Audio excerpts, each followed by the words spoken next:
बच्चों, आप सभी को नमस्ते। आज हम कक्षा 8वीं की सामाजिक की पुस्तक सामाजिक एवं राजनीतिक जीवन का पाठ 1 भारतीय संविधान पढ़ेंगे। आओ इसके प्रश्न और उत्तरों को पढ़ते हैं। शब्द संकलन। मानव मन, मानवपन। जब सब कुछ किसी के व्यक्तिगत फैसले या मनपसंद से चलने लगता है तो उसे मनमानापन कहा जाता है। जहाँ नियम तय नहीं किए जाते या जहाँ फैसलों का कोई आधार नहीं है उसे मनमानापन कहा जाता है। आदर्श क्या होता है बच्चों? जब कोई लक्ष्य या सिद्धांत अपने सबसे शुद्ध या सर्वश्रेष्ठ रूप में होता है उसे आदर्श कहा जाता है। राज्य व्यवस्था, इसका आशय एक ऐसे समाज से है जिसकी राजनीतिक संरचना व्यवस्थित है। भारत एक लोकतांत्रिक राज्य व्यवस्था है। संप्रभु, इस अध्याय के संदर्भ में स्वतंत्र जनता को संप्रभु कहा गया है।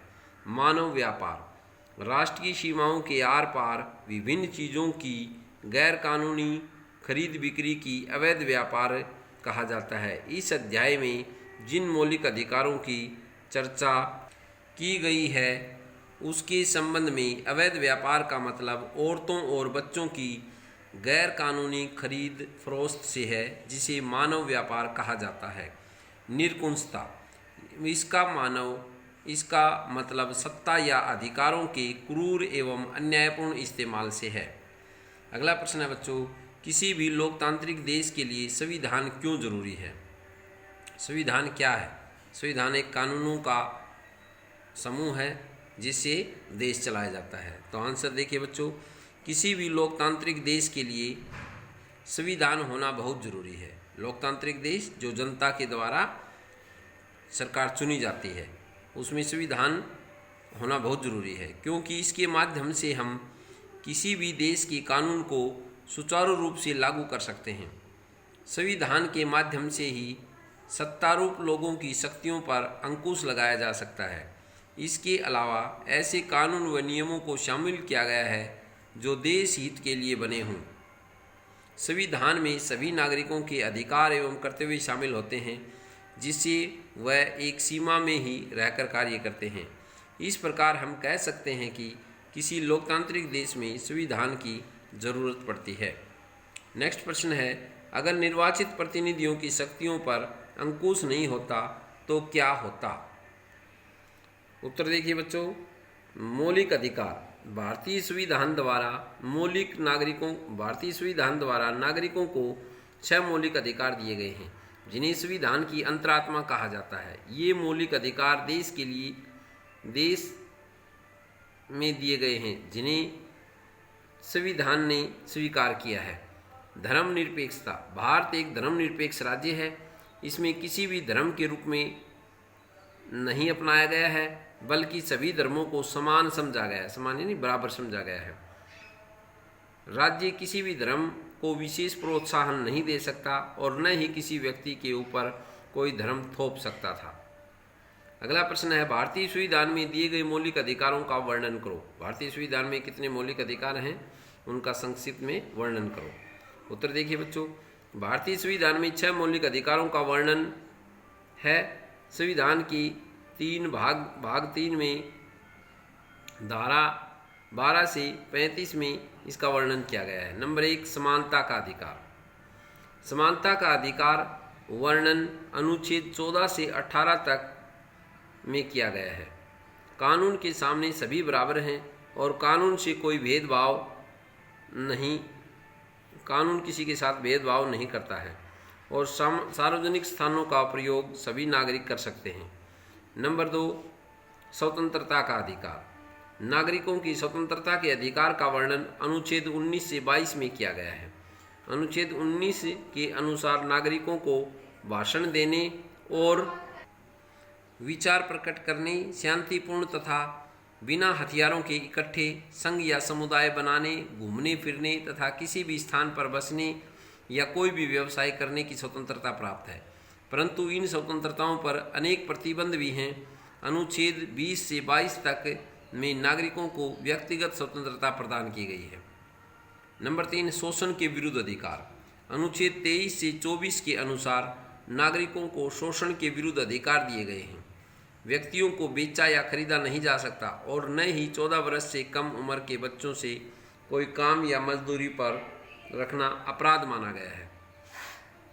नंबर 4, धार्मिक स्वतंत्रता का अधिकार। अनुच्छेद 25 से 28 तक भी नागरिकों के धर्म की स्वतंत्रता के अधिकार का वर्णन किया गया है। प्रत्येक व्यक्ति को अपनी इच्छा से धर्म अपनाने, इसका प्रचार प्रसार करने का अधिकार है। नंबर 5, संस्कृति और शिक्षा से संबंधित अधिकार। अनुच्छेद 20 से 30 में नागरिकों को संस्कृति तथा शिक्षा संबंधी अधिकार दिए गए हैं। प्रत्येक जाति या समुदाय को अपनी भाषा, संस्कृति होता है बच्चों रहन सहन, और साहित्य को बनाए रखने का, उनका प्रसार तथा विकास करने का अधिकार है।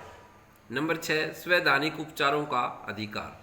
अनुच्छेद 32 में संवैधानिक उपचारों का अधिकार दिया गया है। यदि नागरिक को लगता है कि राज्य द्वारा उसकी किसी मौलिक अधिकार का उल्लंघन हुआ है तो अधिकार का सहारा लेकर यह अदालत में जा सकता है। अगला प्रश्न है बच्चों, संविधान क्या है? संविधान नियमों की एक किताब है जो किसी देश की शासन व्यवस्था की रूपरेखा बनाती है, जिनको ध्यान में रखकर कोई सरकार देश का शासन चलाती है। अगला प्रश्न है बच्चों, अल्पसंख्यक किसे कहते हैं? अल्पसंख्यक जिसकी थोड़ी संख्या हो, जिन लोगों की संख्या बाकी समुदाय के लोगों से काफ़ी कम होती है, उसे अल्पसंख्यक कहते हैं। अगला प्रश्न है बच्चों, सबसे पहले संविधान सभा के गठन की मांग कब व किसके द्वारा की गई? 1939 में भारतीय राष्ट्रीय कांग्रेस द्वारा। नेक्स्ट प्रश्न है, संविधान सभा का गठन कब किया गया? जुलाई 1946 में। संविधान सभा की पहली बैठक कब की गई? 9 दिसंबर 1946 को। नेक्स्ट प्रश्न है, संविधान कब बनकर तैयार हुआ? 26 जनवरी 1950 को। भारत के प्रथम राष्ट्रपति कौन थे? डॉक्टर राजेंद्र प्रसाद। भारत के प्रथम प्रधानमंत्री कौन थे? पंडित जवाहरलाल नेहरू। 26 जनवरी को किस रूप में मनाते हैं? गणतंत्र दिवस के रूप में। भारत का संविधान बनाने में कितना समय लगा? 2 वर्ष 11 महीने 18 दिन। अगला प्रश्न है बच्चों, संविधान की प्रारूप समिति के अध्यक्ष कौन थे? भीमराव अंबेडकर। किस देश में संविधान लिखित नहीं है? इंग्लैंड में। बच्चों लिखित संविधान नहीं है, भारत का अपना लिखित संविधान है। संविधान सभा का स्थायी अध्यक्ष कौन था? डॉक्टर राजेंद्र प्रसाद। महात्मा गांधी ने संविधान सभा की मांग कब की? 1922 में। कैबिनेट मिशन कब भारत पहुंचा? 24 मार्च 1946 को 3 सदस्य शामिल थे।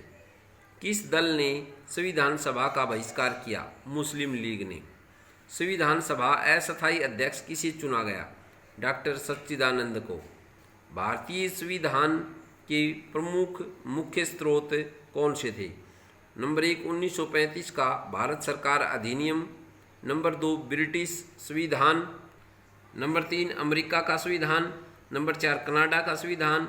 नंबर 5 जर्मनी का संविधान। नंबर 6 आयरलैंड का संविधान। नंबर 7 दक्षिण अफ्रीका का संविधान। नंबर 8 ऑस्ट्रेलिया का संविधान। ब्रिटिश संविधान द्वारा भारत ग्रहण की गई कोई एक व्यवस्था लिखो। संसदीय शासन प्रणाली। भारतीय संविधान द्वारा ग्रहण की गई कोई विशेषता लिखो। 11 रूस से भारतीय संविधान की विशेषता ली गई है। भारत में मताधिकार प्राप्त करने की आयु कितनी है? 18 वर्ष। 18 वर्ष का वोट डालने का अधिकार है। नेपाल में लोकतंत्र की स्थापना कब हुई? 2007 में। नेक्स्ट प्रश्न है बच्चों, 1920 में नेपाल में किस प्रकार की सरकार थी? राजतंत्रीय सरकार थी, क्योंकि सभी शक्तियां राजा के पास थी। तो बच्चों ये हमारा पाठ पूरा हुआ।